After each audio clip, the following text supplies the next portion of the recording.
ഹരേ കൃഷ്ണ. നമുക്കിനിയും 7ാമത്തെ ശ്ലോകം നോക്കാം.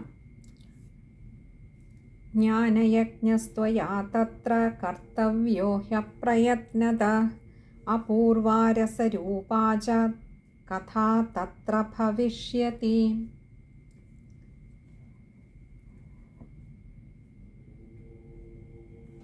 ഇനി നമുക്ക് ആ ശ്ലോകത്തിലെ പദങ്ങളുടെ അർത്ഥം നോക്കാം. ജ്ഞാനയജ്ഞസ്ത്വയ, ജ്ഞാനയജ്ഞ ത്വയ, ഇങ്ങനെ 2 വാക്കുകൾ അവിടെ ചേരുന്നുണ്ട്. ജ്ഞാനയജ്ഞ എന്ന് പറഞ്ഞാൽ ഈ ജ്ഞാനയജ്ഞം എന്ന് പറഞ്ഞാൽ ആത്മജ്ഞാന പ്രകാശനമാണ് ഇവിടെ നടത്തുന്നത്. ആ ഭക്തിജ്ഞാന വൈരാഗ്യങ്ങൾ എല്ലാ മനസ്സുകളിലും ഉറയ്ക്കണമെങ്കിൽ ആ ആത്മജ്ഞാനത്തെ അറിയുകയേ വേണ്ടൂ. അതുകൊണ്ടാണ് ഇവിടെ പറഞ്ഞ ജ്ഞാനയജ്ഞം. ത്വയ, അങ്ങയാൽ, തത്ര കർത്തവ്യോ, തത്ര എന്ന് പറഞ്ഞാൽ അവിടെ, ഇവിടെ ആ ആനന്ദം എന്ന് പറയുന്ന തടത്തിൽ കർത്തവ്യ നടത്തുക. അല്ലയോ നാരദ മഹർഷി അങ്ങ് നടത്തിയാലും അതേ തടത്തിൽ. ഇപ്പോൾ ആനന്ദം എന്ന തടത്തിൻ്റെ പ്രത്യേകതകൾ പറഞ്ഞു അല്ലേ. വളരെ പരിസ്ഥിതികൾക്ക് വളരെ യോജിച്ച രീതിയിലുള്ള അവയെയൊക്കെ അതിൻ്റെ നിർവൃതിയുടെ ഉത്തുംഗത്തിൽ എത്തിക്കുന്ന തരത്തിലുള്ളൊരു അന്തരീക്ഷമാണ് അവിടെമെന്ന് പറഞ്ഞിരുന്നു. അങ്ങനെയുള്ള അവിടെ അല്ലയോ നാരദ മഹർഷി അവിടുന്ന് ഈ യജ്ഞം നടത്തിയാലും, ഈ ജ്ഞാനയജ്ഞം നടത്തിയാലും, കാരണം അവിടെ ഹി അപ്രയത്നത, ഇങ്ങനെ 2 വാക്കുകൾ ചേരുന്നതാണ് ഹ്യപ്രയത്നത. ഹി എന്ന് പറഞ്ഞാൽ ഉറപ്പിക്കുകയാണ് അവിടെ. എന്താ? അപ്രയത്നത, യാതൊരു പ്രയത്നവും കൂടാതെ എന്ന് പറഞ്ഞാൽ അവിടെ പ്രയത്നത്തിൻ്റെ ആവശ്യമില്ല. കാരണം അത്രമാത്രം പുണ്യമായിട്ടുള്ള ഭൂമിയാണ് അവിടെ. അത് കേൾക്കാൻ വരുന്നവർ അതിന് യോഗ്യരായിട്ടുള്ളവരെ വരൂ.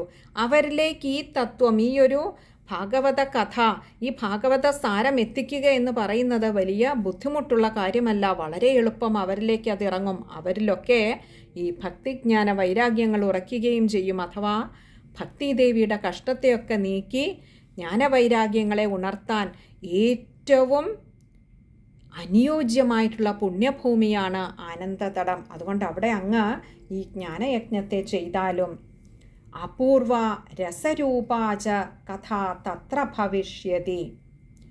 അപൂർവ, വളരെ അപൂർവവും, അതേപോലെ രസരൂപാച, അത്യധികം രസം ഉള്ളതുമായിട്ടുള്ള എന്ന് പറഞ്ഞാൽ ഒരു ആനന്ദമുള്ളത്. ഇവിടെ രസം എന്നതുകൊണ്ട് ഉദ്ദേശിക്കുന്നത് ഒരു ആനന്ദം, ഒരു നിർവൃതി കിട്ടുന്നതായിട്ടുള്ള കഥ തത്ര ഭവിഷ്യതി. കഥ, ഈ ശ്രീ ഭാഗവത കഥ അല്ലെങ്കിൽ ഈ ഒരു കഥാഭാഷണം തത്ര ഭവിഷ്യതി. തത്ര എന്നാൽ അവിടെ, ഭവിഷ്യതി നടന്നുകൊണ്ട് തന്നെ ഇരിക്കും. യാതൊരു പ്രയത്നവും കൂടാതെ അവിടെ നടന്നുകൊണ്ടേയിരിക്കും എന്ന് പറഞ്ഞാൽ യാതൊരു മുടക്കവും അതിന് സംഭവിക്കില്ല. ഇടതടവില്ലാതെ. നമുക്കൊക്കെ പലപ്പോഴും കുറച്ചു നേരം ഒരേ കാര്യം, ഒരേ വിഷയത്തെക്കുറിച്ച് കേട്ടുകൊണ്ടിരുന്നാൽ നമുക്കൊക്കെ ഒരു ബോറടി നമുക്കൊക്കെ ഉണ്ടാവാറുണ്ടല്ലേ. കുറേ നേരമായി കേൾക്കുന്നു എന്ന് തോന്നും. പക്ഷേ ഒരു സപ്താഹ വേദിയിൽ ചെന്നിരുന്ന നല്ലൊരു ആചാര്യൻ്റെ വാക്കുകൾ ശ്രവിച്ചുകൊണ്ടിരിക്കുമ്പോൾ സമയം പോകുന്നതേ നമ്മൾ അറിയുന്നില്ല. അങ്ങനെയുള്ള ഇടത്ത് ഒന്ന് ആലോചിച്ച് നോക്കൂ. ആ ആനന്ദം എന്ന് പറയുന്ന തടത്തിൽ സദാ മുനിമാരാലും ദേവന്മാരാലും സിദ്ധന്മാരാലും ഒക്കെ ഭഗവാനെ സദാ സേവ ചെയ്തുകൊണ്ടിരിക്കുന്ന ആ പുണ്യഭൂമിയിൽ സാക്ഷാൽ ശ്രീ നാരദ മഹർഷിയിൽ നിന്ന് തന്നെ, ഭാഗവതോത്തമനായിട്ടുള്ള ശ്രീ നാരദ മഹർഷിയിൽ നിന്ന് തന്നെ ആ ഭാഗവത സാരത്തെ, ഭാഗവത കഥയെ കേൾക്കുന്ന ആർക്കാണ് അവരവരുടെ നിലനിൽപ്പിൻ്റെ തലത്തിലേക്ക് ഒന്നിറങ്ങി വരാനാവുക? ആ ഉത്തമമായിട്ടുള്ള, ഉത്തുംഗമായിട്ടുള്ള തലത്തിൽ അവർ പോലും അറിയാതെ സദാ വിരാജിച്ചു കൊണ്ടിരിക്കും. അതുകൊണ്ടാണ് പറഞ്ഞ ഒട്ടും പ്രയത്നം കൂടാതെ ഈ കഥാഭാഷണം അവിടെ നടന്നുകൊണ്ടേയിരിക്കും. അല്ലയോ മഹർഷേ, അതിനേറ്റവും ഉത്തമമായ ആ പുണ്യഭൂമിയിൽ അങ്ങയുടെ സൽക്കർമ്മത്തെ തുടങ്ങിയാലും, സൽക്കർമ്മത്തിന് നന്ദി കുറിച്ചാലും ചെയ്താലും അവിടുന്ന് നോക്കൂ, ആ സ്ഥലത്തിൻ്റെ പ്രത്യേകത പറഞ്ഞു. തന്നെയല്ല, മഹാജ്ഞാനികളായിട്ടുള്ള സനൽകുമാരാദി മഹർഷിമാർ പറയുകയാണ്, ആ ഒരു പ്രചോദനം, അതിലേറെ ആ ഒരു ആത്മവിശ്വാസത്തെ ഇവിടെ ആ നാരദ മഹർഷിക്ക് പകർന്നു കൊടുക്കുകയാണ്. ചെയ്തോളൂ, യാതൊരു തടസ്സവും കൂടാതെ ഒക്കെ മംഗളമായിട്ട് നടക്കും. ഇനി നമുക്ക് ആ ശ്ലോകം ഒന്നുകൂടി നോക്കാം. ജ്ഞാനയജ്ഞസ്ത്വയാ തത്ര കർത്തവ്യോ ഹ്യപ്രയത്നതഃ അപൂർവാരസരൂപാ ച കഥാ തത്ര ഭവിഷ്യതി. ഇനി നമുക്ക് 8ാമത്തെ ശ്ലോകം നോക്കാം. പുരസ്ഥം നിർബലം ചൈവ ജരാജീർണകളേവരം തദ്വയം ച പുരസ്കൃത്യ ഭക്തിസ്തത്രാഗമിഷ്യതി. പുരസ്ഥം എന്ന് പറഞ്ഞാൽ ആ പുരിയിൽ, ആ ഭൂമിയിൽ, നിർബലം ചൈവ, നിർബലം എന്ന് പറഞ്ഞാൽ ശക്തിയില്ലാത്തത്, നിർബലം ചൈവ, ച ഏവയാണ് ചൈവ, വളരെ നിർബലരായിട്ടുള്ള, ശക്തിയില്ലാത്തതായിട്ടുള്ള, അങ്ങനെ മാത്രമല്ല ജരാജീർണ കളേവരം, കളേവരം എന്ന് പറഞ്ഞാൽ ശരീരം, ജരയും ജീർണതയും ബാധിച്ച, ക്ഷയിച്ച ആ ശരീരത്തോടു കൂടിയ, തദ്വയം അവര് രണ്ടുപേരും, ആര്? ആ ജ്ഞാനവൈരാഗ്യങ്ങൾ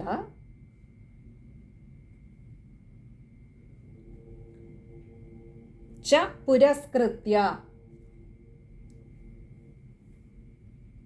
പുരസ്കൃത്യ പറഞ്ഞാൽ ച പുരസ്കൃത്യ അവരോടുകൂടി, ഭക്തിസ്തത്ര ആഗമിഷ്യതി, ഭക്തി തത്ര ആഗമിഷ്യതി, ഇങ്ങനെ 3 വാക്കുകൾ ചേരുന്നതാണ് ഭക്തിസ്തത്ര ആഗമിഷ്യതി. ഭക്തി എന്ന് പറഞ്ഞാൽ ഭക്തിദേവി, തത്ര അവിടെ, ആഗമിഷ്യതി എത്തിച്ചേരും. അപ്പോൾ ഇവിടെ ഉറപ്പ് കൊടുക്കുകയാണ് ശ്രീ നാരദ മഹർഷിക്ക്. കാരണം നാരദ മഹർഷി ഈ ഭക്തിജ്ഞാന വൈരാഗ്യങ്ങളെ എവിടെയാ? വൃന്ദാവനത്തിൻ്റെ തീരത്ത്, വൃന്ദാവനത്തിൽ അല്ലേ, ആ യമുനാ നദിയുടെ തീരത്തിൽ അവിടെ ഉപേക്ഷിച്ച് വന്നവരാണ്. അവരുടെ ദുഃഖം തീർക്കാനുള്ള പ്രയാണമാണ്. പക്ഷെ ഇവിടെ എന്താ പറയുന്നത്? സനൽകുമാരാദി മഹർഷിമാർ ആ ക്ഷീണിച്ച് കിടക്കുന്ന ശരീരത്തോടു കൂടിയവരാണെങ്കിലും, ജരാജീർണതകൾ ബാധിച്ചവരാണെങ്കിലും, തീരെ ബലമില്ലാത്തവരാണ്, ശക്തിയില്ല അവർക്ക് എഴുന്നേറ്റ് നടക്കാൻ, അങ്ങനെയുള്ളവരാണെങ്കിൽ പോലും അവരെയും കൂട്ടി ഭക്തിദേവി ആ പുരിയിൽ, ഈ പുണ്യഭൂമിയിൽ അങ്ങയുടെ ഈ ഒരു കഥാഭാഷണം കേൾക്കാൻ തീർച്ചയായും എത്തിച്ചേരുക തന്നെ ചെയ്യും. ഇനി നമുക്ക് ആ ശ്ലോകം ഒന്നുകൂടി നോക്കാം. പുരസ്ഥം നിർബലം ചൈവ ജരാജീർണകളേവരം തദ്വയം ച പുരസ്കൃത്യ ഭക്തിസ്തത്രാഗമിഷ്യതി. ഇവിടെ ഈ ശ്ലോകം വായിക്കുമ്പോൾ ശ്രദ്ധിക്കേണ്ട കാര്യങ്ങൾ, പുരസ്ഥം, അവിടെ ഇടയ്ക്കൊരു വിസർഗമുണ്ട്. അപ്പോൾ പുരസ്ഥം അവിടെ വായിക്കുമ്പോൾ ഒന്ന് ശ്രദ്ധിക്കുക. പിന്നെ തദ്വയം, അത് ശ്രദ്ധിച്ച് വായിക്കുക. തത് ദ്വയമാണ്, തദ്വയം. പിന്നെ അടുത്തത് ഭക്തിസ്തത്ര ആഗമിഷ്യതി, ആഗമിഷ്യതിയാണ്. അതുകൊണ്ട് ഭക്തിസ്തത്ര ആഗ, അവിടെ അകാരം നീട്ടിയെടുക്കുക. ഭക്തിസ്തത്ര ആഗമിഷ്യതി. ഇനി അടുത്തത് 9ാമത്തെ ശ്ലോകം നോക്കാം. യത്ര ഭാഗവതീ വാർത്ത തത്ര ഭക്ത്യാധികം വ്രജേത് കഥാശബ്ദം സമാകർണ്യ തത്രികം തരുണായതേ. ഇവിടെ സനൽകുമാരാദി മഹർഷിമാർ പറയുകയാണ്, യത്ര എന്ന് പറഞ്ഞാൽ എവിടെയാണോ ഭാഗവതീ വാർത്ത, ഈ ഭഗവത് സംബന്ധമായിട്ടുള്ള വാർത്ത എന്ന് പറഞ്ഞാൽ കഥകൾ, തത്ര അവിടെ ഭക്ത്യാധികം വ്രജേത്, ഭക്ത്യാധികം എന്ന് പറഞ്ഞാൽ വളരെയേറെ ഭക്തിയോടുകൂടി, വ്രജേത് പറയപ്പെടുന്നു അല്ലെങ്കിൽ നടക്കുന്നു ഭഗവാന്റെ കഥകൾ, ഭഗവത് സംബന്ധമായിട്ടുള്ള കഥകൾ എവിടെയാണോ ഭക്തിയോടുകൂടി പറയപ്പെടുന്നത്, കഥാശബ്ദം സമാകർണ്യ, കഥാശബ്ദം, ആ ഭാഗവത കഥകളുടെ ആ ഒരു ശബ്ദം സമാകർണ്യ കേട്ടിട്ട്, അല്ലെങ്കിൽ അത് കേൾക്കുന്നതിനായിക്കൊണ്ട് തത്രികം തരുണായതേ, തത്രികം, തത് ത്രികം, ഇങ്ങനെ 2 വാക്കുകൾ ചേരുന്നതാണ് തത്രികം എന്ന് പറഞ്ഞാൽ അവർ, ത്രികം 3, അവർ 3 പേരും, ആര്, ഭക്തിയും ജ്ഞാനവും വൈരാഗ്യവും തരുണായതേ, എത്തിച്ചേരുക തന്നെ ചെയ്യും. അപ്പോൾ തൊട്ടു മുൻപുള്ള ശ്ലോകത്തിൽ സനൽകുമാരാദി മഹർഷിമാർ തന്നെ പറയുന്നുണ്ട് അവരുടെ അവസ്ഥ എന്താണെന്നല്ലേ. വളരെ ക്ഷീണിതരാണ്, ജരാനരകൾ ബാധിച്ചിരിക്കുന്നു, ശരീരമാകെ ജീർണിച്ചു തുടങ്ങിയിരിക്കുന്നു എന്ന് പറഞ്ഞാൽ അത്രമാത്രം ക്ഷയിച്ചു തുടങ്ങിയിരിക്കുന്നു, ബലം തീരെയില്ല. അങ്ങനെയുള്ളവർ പോലും, ഭക്തിദേവിയുടെയും കാര്യം നമ്മൾ കണ്ടിരുന്നു, ഇപ്പോഴും ദുഃഖം കൊണ്ട് ക്ഷീണിതയാണ്, ശരീരം കൊണ്ട് പുഷ്ടിപ്പെട്ടുവെങ്കിലും തൻ്റെ മക്കളുടെ ദുരവസ്ഥയോർത്ത് ഉള്ള സങ്കടം കൊണ്ട് ക്ഷീണിതയായിട്ടുള്ള ആ ഭക്തിദേവി ഈ ക്ഷീണിതരായിട്ടുള്ള തൻ്റെ 2 പുത്രന്മാരെയും കൂട്ടിക്കൊണ്ട് എവിടെയാണോ ഭക്തിയോടുകൂടി ഭഗവാന്റെ കഥകൾ പറയുന്നത് അവിടെയൊക്കെ എത്തിച്ചേരുക തന്നെ ചെയ്യും. പറയുന്നതാരാണ്? സനൽകുമാരാദി മഹർഷിമാർ. ക്ഷീണിച്ച് കിടക്കുന്ന പുത്രന്മാരോടൊപ്പം ഭക്തിദേവി എത്തിച്ചേരുമെന്ന് ഉറപ്പ് കൊടുക്കുകയാണ് നാരദ മഹർഷിക്ക്. മറ്റൊരു തരത്തിൽ പറഞ്ഞാൽ ഭക്തോത്തമനായ നാരദ മഹർഷി പറയാൻ പോകുന്ന ഭഗവാന്റെ കഥകൾ അത്യധികം ഭക്തി നിർഭരമായിരിക്കുമെന്ന് സനൽകുമാരാദി മഹർഷിമാർക്ക് യാതൊരു സംശയവുമില്ല. അതുകൊണ്ടാണ് പറഞ്ഞത് ഇവിടെ അവർ 3 പേരും എത്ര ക്ഷീണിതരാണെങ്കിലും എത്തിച്ചേരുക തന്നെ ചെയ്യും എന്നൊരു ആത്മവിശ്വാസം, ഒരു ഉറപ്പ് കൊടുത്തുകൊണ്ടാണ് നാരദ മഹർഷി ഈ ഒരു കർമ്മത്തിനായിക്കൊണ്ട് നിയോഗിക്കുന്നത്. ഇനി നമുക്ക് ആ ശ്ലോകം ഒന്നുകൂടി നോക്കാം. യത്ര ഭാഗവതീ വാർത്ത തത്ര ഭക്ത്യാദികം വ്രജേത്, കഥാശബ്ദം സമാകർണ്യ തത്രികം തരുണായതേ.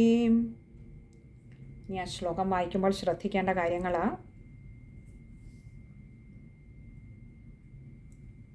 തത്രികം അവിടെ കൂട്ടക്ഷരമാണ്, അതുപോലെ ഭക്ത്യാദികം അതൊക്കെ ശ്രദ്ധിച്ച് വായിക്കുക. ബാക്കിയൊക്കെ എളുപ്പമുള്ള വാക്കുകൾ തന്നെയാണ് ഈ ഒരു ശ്ലോകത്തിലുള്ളത്. എല്ലാവർക്കും നന്നായി വായിക്കാൻ ഭഗവാൻ അനുഗ്രഹിക്കട്ടെ. എത്ര എളുപ്പമുള്ളതാണെങ്കിലും ആ ഭഗവാന്റെ കരുണയില്ലെങ്കിൽ ഈ ഭാഗവത ഗ്രന്ഥത്തിലെ ഒരു വാക്കുപോലും നമുക്കാർക്കും ഉച്ചരിക്കുവാൻ കഴിയില്ല. ഭഗവാന്റെ അനുഗ്രഹം, ആ കരുണാമയൻ്റെ കാരുണ്യം എല്ലാ ഭക്തജനങ്ങളിലും ഉണ്ടാകട്ടെ. ബാക്കി അടുത്ത ശ്ലോകം അത് സൂതൻ കഥ തുടരുന്നതാണ്. അത് അടുത്ത സത്സംഗത്തിൽ കാണാമെന്ന് കരുതുന്നു. ഹരേ കൃഷ്ണ.